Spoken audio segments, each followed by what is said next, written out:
Hello everyone, very good evening and welcome back to our YouTube channel the exam cracker.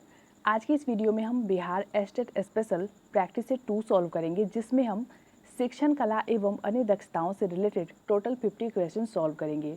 ये video आपके estate माध्यमिक और estate उच्च माध्यमिक दोनों के लिए इक्वल इंपॉर्टेंट है, तो वीडियो को कंप्लीट वॉच करिए एंड इन 50 क्वेश्चन में से आप कितने स्कोर कर पाते हैं, कितने क्वेश्चन आपके सही होते हैं, उसको भी जरूर काउंट करिए। शुरू कर लेते हैं हमारी आज की इस वीडियो को। क्वेश्चन नंबर 1, निम्नलिखित में से कौन सा कथन सही है? फर्स्ट ऑप्शन है समृद्धि जैविक परिवर्तन है, सेकंड है समृद्धि की प्रवृत्ति परिमाणात्मक है, थर्ड समृद्धि एक विशिष्ट अवस्था तक ही घटित होती है एंड फोर्थ ऑप्शन है उपरोक्त सभी। तो इन चारों स्टेटमेंट्स में से जो करेक्ट है उसे चूज करना है आपको। 1 का करेक्ट आंसर होगा हमारा ऑप्शन डी, यानी कि ऑप्शन ए, बी एंड सी तीनों ही कथन बिल्कुल सही है। अगला है क्वेश्चन नंबर 2, जोन्स ने विकास प्रक्रिया को डैश चरणों में विभक्त किया। तो आपको ये बताना है कि जोन्स के अकॉर्डिंग विकास की प्रक्रिया के कितने भाग थे। 2 का करेक्ट आंसर होगा हमारा ऑप्शन सी, जोन्स ने विकास प्रक्रिया को 3 चरणों में विभक्त किया था।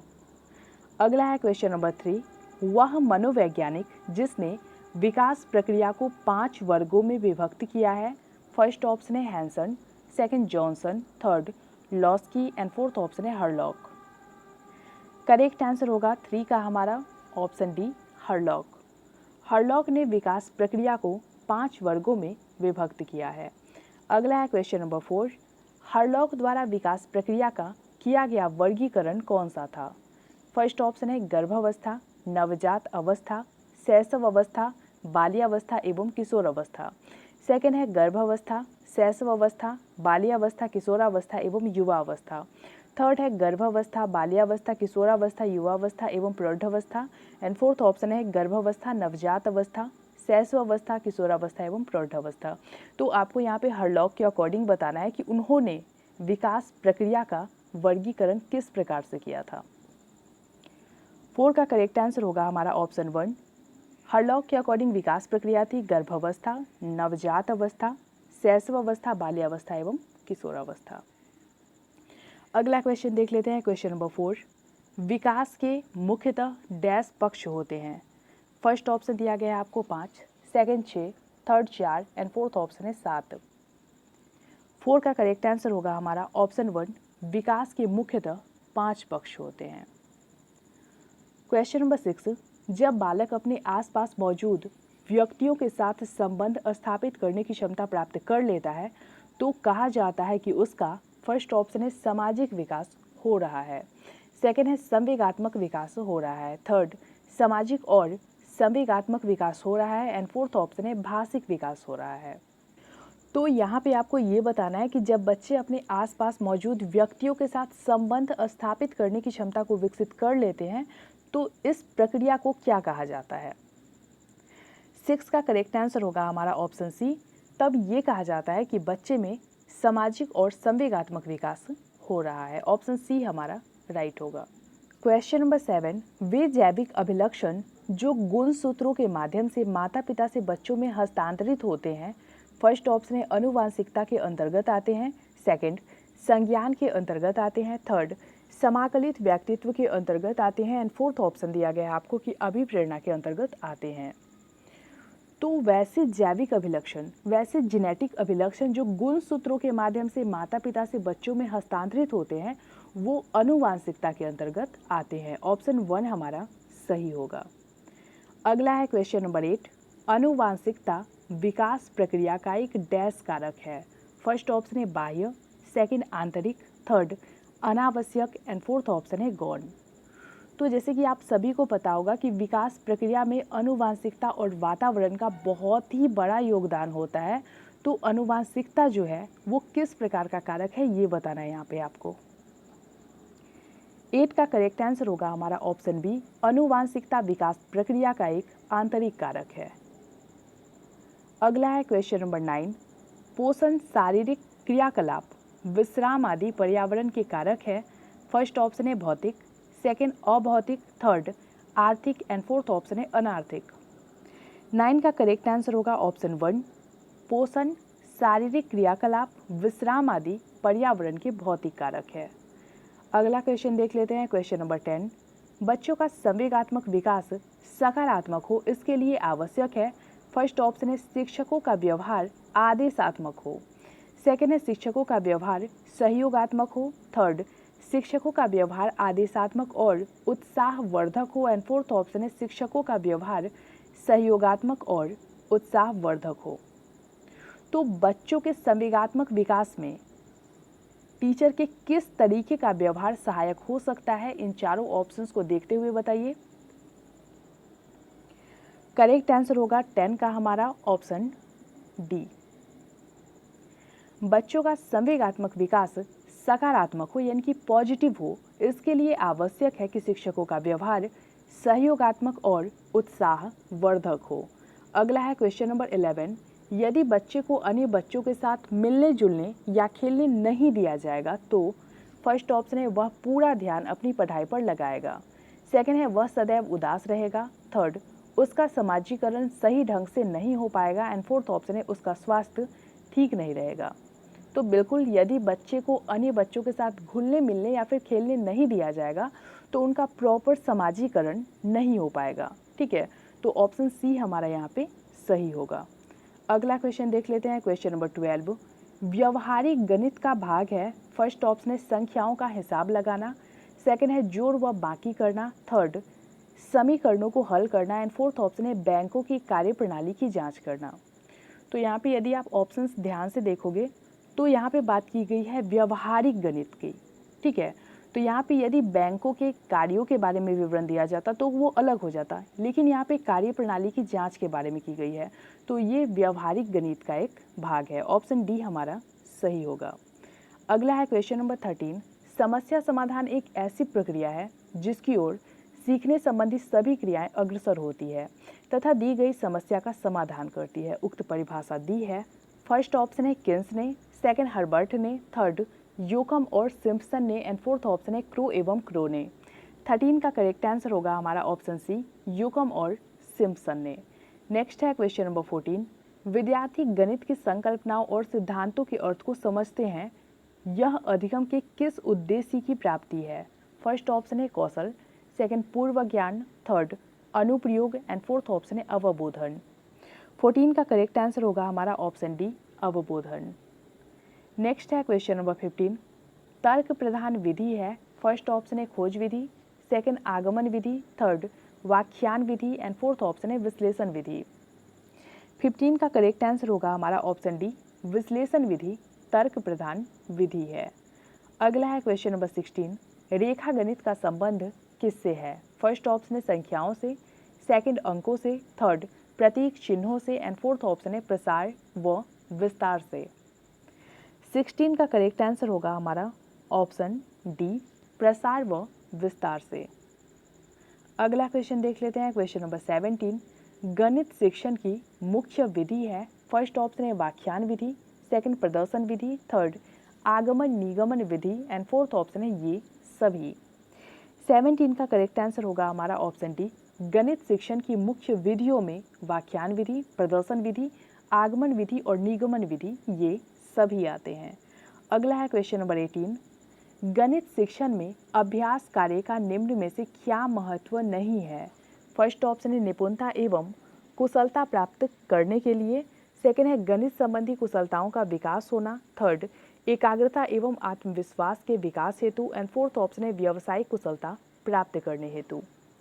18 का करेक्ट आंसर होगा हमारा ऑप्शन डी, व्यावसायिक कुशलता प्राप्त करने हेतु गणित शिक्षण में अभ्यास कार्य का महत्व नहीं है। नेक्स्ट है क्वेश्चन नंबर 19। निम्न में से कौन सा गुण शिक्षक में नहीं होना चाहिए।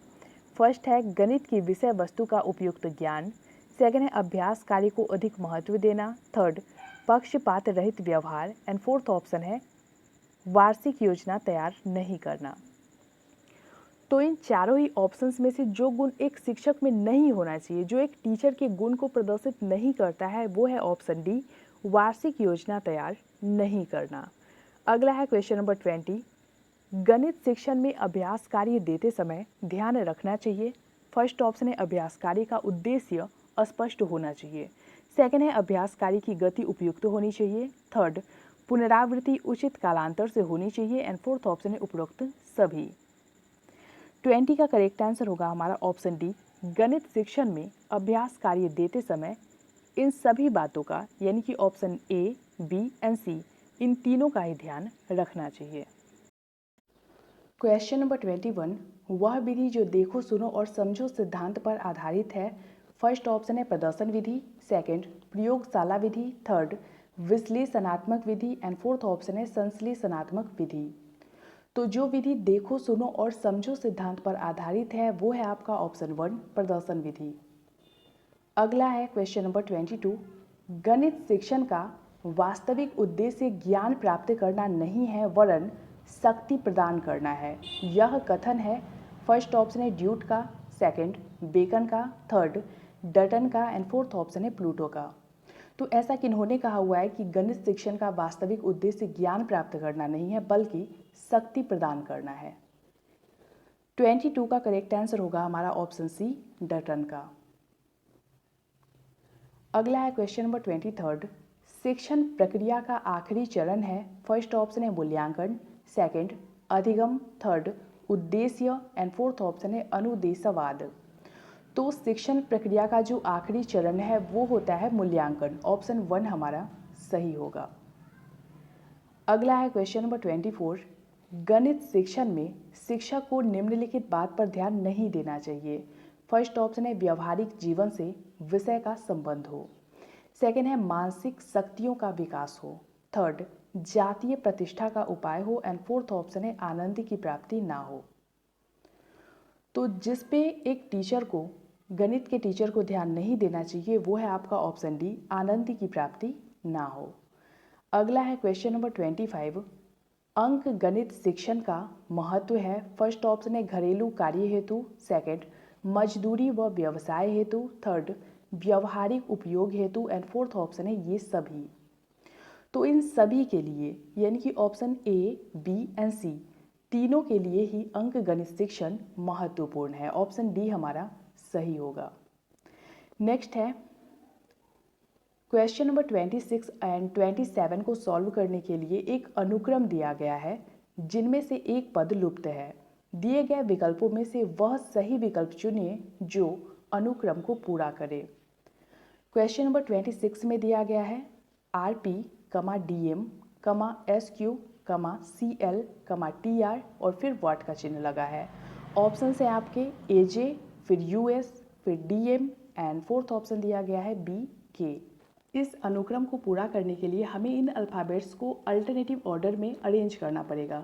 यानी कि R+1 जब हम करेंगे तो फिर S आएगा, ठीक इसी तरीके से P+1 करने पे Q आएगा, आगे यहाँ पे S+1 करने पे T और फिर Q+1 करने पे R आएगा।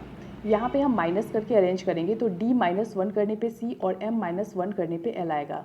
ठीक इसी तरीके से जब हम इसको आगे अरेंज करेंगे तो C-1 करने पे हमारे पास B आएगा और फिर L-1 करने पे K आएगा, यानी कि ऑप्शन डी हमारा सही होगा। अगला है क्वेश्चन नंबर 27, -1, 1, 4, 9, 16 और फिर वॉट का चिन्ह लगा है। ऑप्शन है आपके 24, 27, 26 एंड 36। तो यहाँ पे 27 को सॉल्व करने के लिए हमें यहाँ पे -1 + 2 करेंगे, ठीक है, यहाँ पे +2 होगा हमारा और फिर यहाँ पे 1 से 4 के लिए हम +3 करेंगे और फिर 4 to 9 के लिए हम +5 करेंगे और फिर 9 to 16 के लिए हम +7 करेंगे। ठीक इसी तरीके से 16 के आगे हम अगर 11 प्लस करते हैं तो 27 आएगा, यानी कि लगातार अभाज्य संख्याएं अगर हम जोड़ देते हैं तो हमारा ऑप्शन 27 राइट हो जाएगा। ऑप्शन बी इसका सही होगा। अगला है क्वेश्चन नंबर 28, निम्नलिखित प्रश्न में 2 कथन दिए गए हैं जिनके आगे 2 निष्कर्ष 1 और 2 निकाले गए हैं। आपको मानना है कि कथन सत्य है, चाहे वे सामान्यतः ज्ञात तथ्यों से भिन्न प्रतीत होते हो। आपको निर्णय करना है कि दिए गए निष्कर्षों में से कौन सा या फिर कौन से निश्चित रूप से कथनों द्वारा सही निकाला जा सकता है या फिर जा सकते हैं। यदि कोई हो तो यहाँ पे कथन है आपके कि कुछ नोट सिक्के हैं। दूसरा कथन है आपका कि कोई सिक्का कार्ड नहीं है। निष्कर्ष दिए गए हैं आपको कि सभी कार्ड नोट हो सकते हैं, एंड सेकंड निष्कर्ष है कि कुछ नोट न तो सिक्के हैं और न कार्ड। तो इसको हम ग्राफ के माध्यम से समझ लेते हैं। यहाँ पे दिया गया है कि कुछ नोट जो हैं वो सिक्के हैं, ठीक है, और कोई सिक्का कार्ड नहीं है। तो यहाँ पे कोई सिक्का जो है वो कार्ड नहीं है, यानी कि इसका किसी तरीके से कोई भी मेल नहीं है। ऑप्शंस देख लेते हैं। फर्स्ट ऑप्शन है निष्कर्ष 1 सही है, सेकंड निष्कर्ष 2 सही है, थर्ड न तो 1 और न ही 2 सही है, एंड फोर्थ ऑप्शन है 1 एंड 2 दोनों सही है। 28 का करेक्ट आंसर होगा हमारा ऑप्शन 1 निष्कर्ष 1 सही है। अगला है क्वेश्चन नंबर 29। यदि 27 दिसंबर 2009 को बृहस्पतिवार था तो 1 मार्च 2010 को कौन सा दिन होगा? फर्स्ट ऑप्शन है बृहस्पतिवार, सेकंड शुक्रवार, थर्ड रविवार, एंड फोर्थ ऑप्शन है सोमवार। तो यहाँ पे हमें दिसंबर के 4 दिन बच जाते हैं, ठीक है, 31 दिन का होता है, और फिर जनवरी के हमारे पास 31 दिन बचते हैं, और उसके बाद हमारे पास फरवरी के 28 दिन बचते हैं, और उसके बाद हमारे पास मार्च के 1 दिन बचते हैं। सबको जब हम जोड़ देते हैं तो ये टोटल हमारे पास जो बचता है वो होता है 64 डेज, है ना। और इन 64 डेज को जब हम 7 से डिवाइड करेंगे तो हमारे पास 1 शेष फल आएगा। अतः हम 1 मार्च 2010 जो है वो बृहस्पतिवार +1 यानी कि शुक्रवार का दिन होगा। अगला क्वेश्चन देख लेते हैं, क्वेश्चन नंबर 30। निम्नलिखित शब्दों को शब्दकोश में आने वाले क्रम के अनुसार लिखें। तो इस टाइप के क्वेश्चन को हमने प्रैक्टिस सेट 1 में भी सॉल्व किया था। तो इसको हमें अल्फ़ाबेट्स के अकॉर्डिंग अरेंज करना होता है। तो यहाँ पे यदि हम इन चारों शब्दों को देखें तो चारों में ही OBS का यूज सबसे पहले किया गया है। तो आगे के अल्फ़ाबेट्स के अकॉर्डिंग हमें इन्हें अरेंज करना है। तो यदि हम ABCD पढ़ना शुरू करते हैं तो ABC, तो यहाँ पे ये 1 पे आ जाएगा क्योंकि यहाँ पे S के बाद C का यूज किया गया है। फिर यहाँ पे अगर हम देखते हैं तो यहाँ पे E का यूज किया गया है, ये 2 पे आ जाएगा, और फिर ये 3 पे आएगा इसी तरीके से, और ये 4 पे आ जाएगा। तो किस ऑप्शन में ऐसा दिया गया है वो देख लेते हैं। 30 का करेक्ट आंसर होगा हमारा ऑप्शन सी। अगला क्वेश्चन देख लेते हैं, क्वेश्चन नंबर 31। एक विशिष्ट कोड भाषा में रिमाइंडर को कुछ इस तरीके से लिखा जाता है। इस कोड भाषा में यदि हम स्टैंडर्ड लिखते हैं तो वो किस प्रकार से लिखेंगे? तो यहाँ पे रिमाइंडर लिखने के लिए +1 किया गया है। यहाँ पे आप देख सकते हो R+1 करने पे S आता है, फिर E+1 करने पे F आता है, M+1 करने पे M आता है, और फिर I+1 करने पे J आता है, और उसके बाद N-1 करने पे M आता है, D-1 करने पे C आता है, E-1 करने पे D आता है, और फिर R-1 करने पे Q आता है। अगर हम उसी तरीके से स्टैंडर्ड को लिखेंगे तो S+1 करने पे हमारे पास T आएगा, फिर T+1 करने पे हमारे पास U आएगा, फिर A+1 करने पर B आएगा, N+1 करने पे O आएगा, और उसके बाद हम इसको माइनस में करेंगे तो D-1 करने पे C आएगा, फिर उसके बाद A-1 करने पे Z आएगा, R-1 करने पे Q आएगा, और फिर D-1 करने पे C आएगा हमारे पास। तो यहाँ पे 31 का जो करेक्ट आंसर होगा हमारा वो हो जाएगा ऑप्शन सी। अगला है क्वेश्चन नंबर 32। निम्नलिखित प्रश्न में दिए गए विकल्पों में से लुप्त अंक ज्ञात कीजिए। डी का जो है वो है 4। तो यहाँ पे यदि हम 23 - 4 करेंगे तो हमारे पास 19 यानी कि 19 आएगा। ठीक इसी तरीके से जे का जो अल्फ़ाबेट नंबर है वो 10 है और ई का 5 है।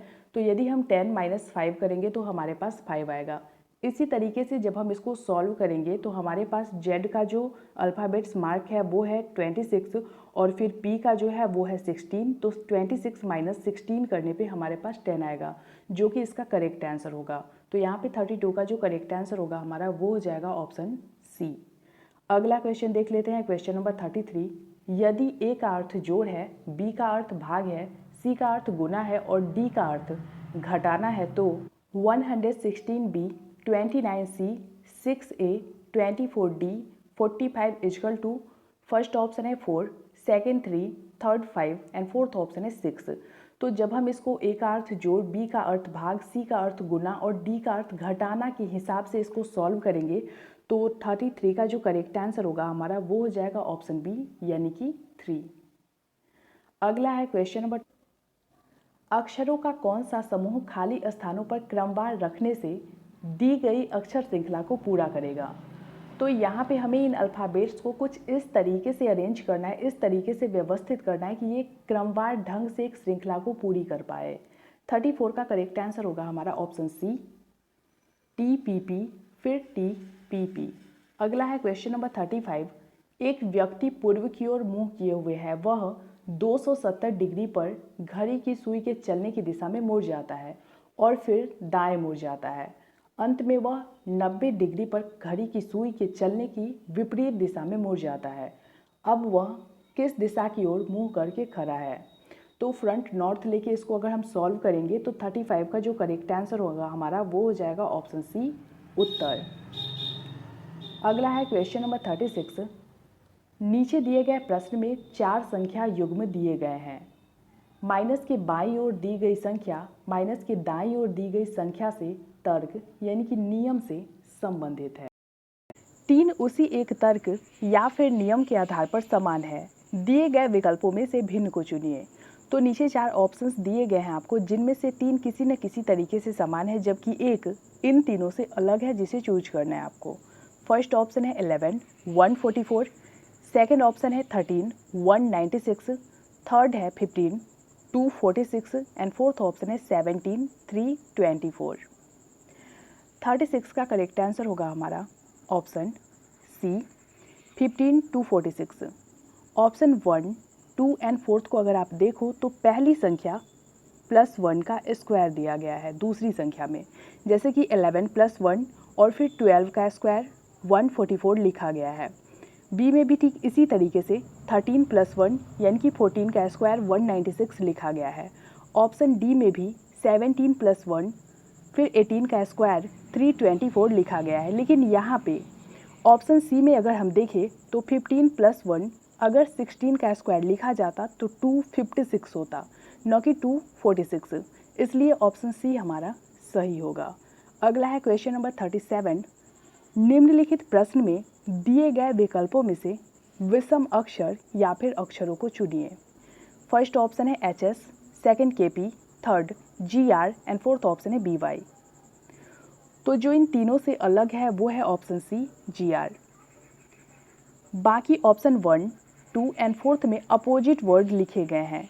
जैसे कि अगर आप यहाँ पे देखो तो शुरू से सेकंड B होता है और लास्ट से सेकंड Y होता है। ठीक इसी तरीके से यहाँ पे फिक्स किया गया है, जबकि G और R में ऐसा कुछ भी नहीं है। अगला है क्वेश्चन नंबर 38। निम्नलिखित शब्दों को शब्दकोश में आने वाले क्रम के अनुसार लिखे। इस तरह के क्वेश्चन हमने पीछे भी सॉल्व किए हैं। इन क्वेश्चंस को हमें अल्फ़ाबेट्स के अकॉर्डिंग अरेंज करना पड़ता है। तो यहाँ पे अगर हम शब्दों को देखें तो 1, 2, 3, 4 एंड 5। बात करें अगर 1, 2 एंड 3 की, तो इसमें R के बाद E का यूज है। तो ये तो फिक्स रहा कि ये फर्स्ट में तो बिल्कुल नहीं आएंगे। तो या तो 4 आएगा फर्स्ट में या फिर 5 आएगा। तो R के बाद T का यूज इसमें भी है और इसमें भी है। और लेकिन यहाँ पे H का यूज किया गया है, जबकि यहाँ पर I का यूज है। तो ये फिक्स है कि फर्स्ट में जो आएगा वो आएगा 4। तो ऑप्शन C एंड D दोनों में 4 आया हुआ है। ठीक है, तो आगे देख लेते हैं। फिर है ABCDEFGHE, ठीक है, और यहाँ पे F आया है। तो ये जो है 4 जो है वो पहले आएगा और 5 जो है वो बाद में आएगा। तो यहाँ पे भी वही है, 4 और 5 का अरेंजमेंट ठीक उसी तरीके से किया गया है। तो अगला में देख लेते हैं कि आगे क्या आएगा। फिर यहाँ पे READ और फिर इसी तरीके से है, इसमें भी वही है, इसमें भी वही है, लेकिन यहाँ पे 1 आएगा। तो C में भी वही है और फिर D में भी वही है। तो कहाँ पे बात कहाँ ख़त्म हुई अभी। फिर आगे देख लेते हैं। तो 1 तो फिक्स रहा, 4 फिर 5 फिर 1। तो अब कंपैरिजन की बारी 2 एंड 3 की है। तो READ है और यहाँ पे L है, तो फिर 3 आएगा पहले, जबकि यहाँ पे 2 आया हुआ है, इसलिए ऑप्शन D हमारा सही होगा। अगला क्वेश्चन देख लेते हैं, क्वेश्चन नंबर 39। निम्नलिखित प्रश्न में दिए गए विकल्पों में से लुप्त अंक ज्ञात कीजिए। 9, 13, 22, 38, 63 और फिर वॉट का चिन्ह है। ऑप्शन है आपके 96, फिर 99, फिर 84, फिर 90। तो इस क्वेश्चन को सॉल्व करने के लिए हमारे पास जिस बात की जानकारी होनी सबसे ज़्यादा इम्पॉर्टेंट है वो है कि इन अंकों के बीच में अंतर कितना कितना है। तो यहाँ पे बात करें अगर हम 9 और 13 के बीच के अंतर की तो 4 है। फिर 13 और 22 के बीच के अंतर की बात करें तो 9 है। फिर आगे अगर हम बात करें 22 एंड 38 के बीच की तो ये 16 है। और 38 और 63 के बीच के अंतर की बात अगर हम करें तो ये 25 है। क्लियर होगा। अब इससे हम समझ सकते हैं कि ये 2 का स्क्वायर है और ये 3 का स्क्वायर है, ये 4 का स्क्वायर है और ये 5 का स्क्वायर है। तो आगे अगर हम 63 के आगे 6 का स्क्वायर प्लस करेंगे तो फिर हमारा सही उत्तर निकल के आ जाएगा।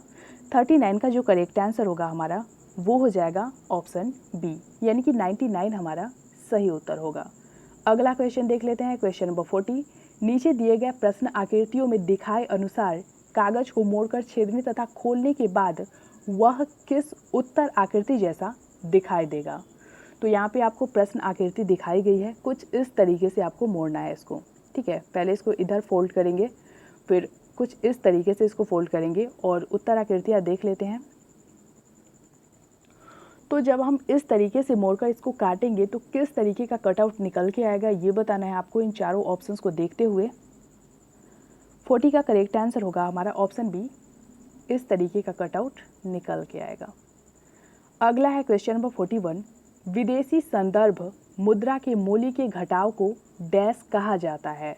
फर्स्ट ऑप्शन है अवमूल्यन, सेकेंड है पुनर्मूल्यांकन, थर्ड कम मूल्यांकन एंड फोर्थ ऑप्शन है ऋणात्मक मूल्यांकन। करेक्ट आंसर होगा 41 का हमारा ऑप्शन 1 अवमूल्यन। अगला है क्वेश्चन नंबर 42। BOD 5 किससे संदर्भित है।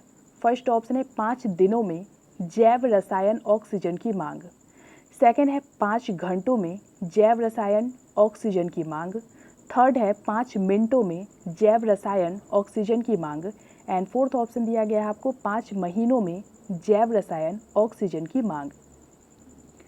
तो BOD 5 जो है उसका होता है biochemical oxygen demand in 5 days. तो यहाँ पे 42 का जो करेक्ट आंसर होगा हमारा वो हो जाएगा ऑप्शन 1, 5 दिनों में जैव रसायन ऑक्सीजन की मांग। अगला है क्वेश्चन नंबर 43।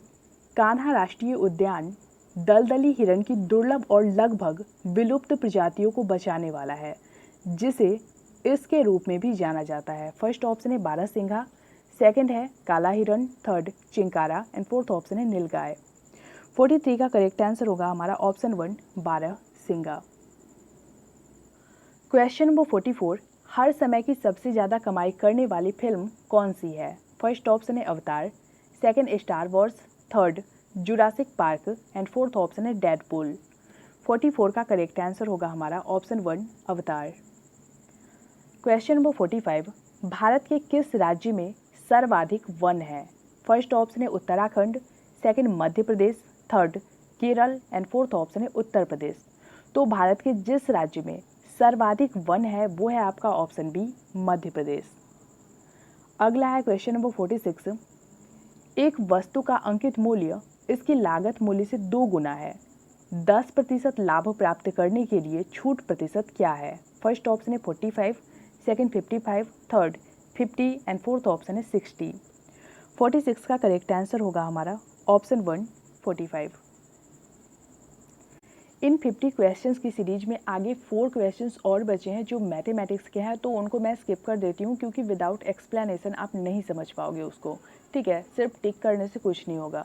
तो अगर वीडियो आपको अच्छी लगी होगी तो लाइक कमेंट के तो ज़रूर बताइएगा और शेयर भी ज़रूर करिएगा अपने फ्रेंड्स के साथ। मिलते हैं हमारे नए वीडियो में, तब तक के लिए पढ़ते रहिए, बढ़ते रहिए।